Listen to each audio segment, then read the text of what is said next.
શ્રી ગોવર્ધન નાથ કી જય. એકવાર રાસલીલા થયા પછી વિશ્રામ કરવા માટે યુગલ સ્વરૂપ યમુના કિનારે બેઠું છે. પ્રણય ગોષ્ઠીઓ થઈ રહી છે. એવામાં પ્રભુની નજર દ્રષ્ટિ રાધાજીના શ્રીકંઠમાં પહેરેલા મોતીઓના હાર પર જાય છે. એને સુંદર લાગે છે તો એ નજીકથી જોવા માટે હાથ લંબાવે છે.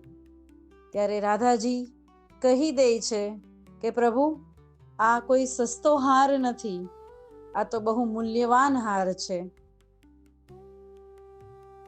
કૃષ્ણને વાત ગમતી નથી, આ તો લીલા છે.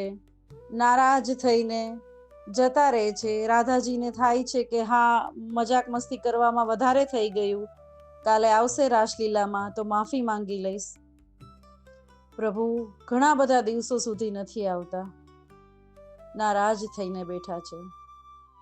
પરંતુ એ અરસામાં નારદજી વૃષભાનુજીના ઘરે પહોંચે છે અને લગ્નની વાત નીકળી જાય છે. રાધાજીના લગ્નની વાત નીકળે છે.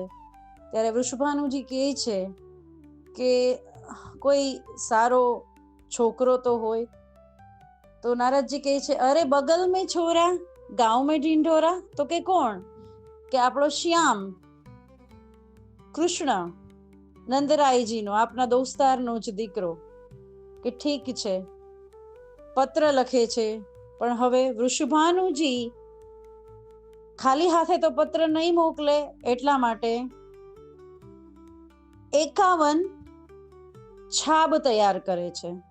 કોઈમાં મીઠાઈ, કોઈમાં ફલ ફલાદી, કોઈમાં સોનું, કોઈમાં ચાંદી, અને એમાં છેલ્લું એક છાબ ખાલી રહી જાય છે કે એમાં શું ભરવું? તો એમાં સાચા મોતી ભરી દે છે.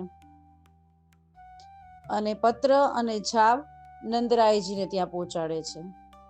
પ્રભુને ખ્યાલ આવે છે. પ્રભુ ત્યાં આવે છે, જોવે છે, મનમાં ખુશ થાય છે કે ઓહો. એવામાં એની નજર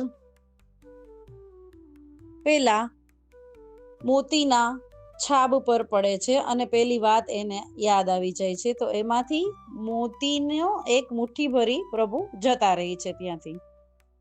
નંદરાયજીને ખબર પડે છે કે આ 51મી છાબની ટોપલીમાં મોતી થોડા ઓછા છે. લોકોને પૂછે છે તો કહે છે કે કોઈ આવ્યું હતું? તો કે હા, કૃષ્ણ અને બલરામ આવ્યા હતા. કે ઘરમાં જ ચોર છે, બારે ક્યાં પૂછવા જવું? નંદરાયજી બોલાવે છે, કનૈયા, મોતી લીધા? હા બાબા, લીધા. તો કે ક્યાં છે? નંદરાયજીને હાથ પકડીને લઈ જાય છે જ્યાં, અને રસ્તામાં કહે છે કે એ મોતીને મેં જમીનમાં વાવી દીધા હતા. નંદરાયજીને મજાક લાગે છે, પણ જ્યારે હાથ પકડીને નંદરાયજી બાજુની જમીન પર જાય છે તો જેવી રીતે દ્રાક્ષના ગુચ્છાઓ લટકતા હોય તેવી રીતે મોતીના ગુચ્છાઓ લટકે છે. અને પ્રભુ કહે છે 108 છાબ તૈયાર કરો, દરેકને મોતીથી ભરો અને કહેવડાવો કે રિશ્તો પક્કો છે. આવી સુંદર લીલા એ વૃક્ષો અત્યારે પણ નંદગાંવમાં મોતી કુંડની બાજુમાં સ્થિત છે. આવી સુંદર લીલા. શ્રી ગોવર્ધન નાથ કી જય.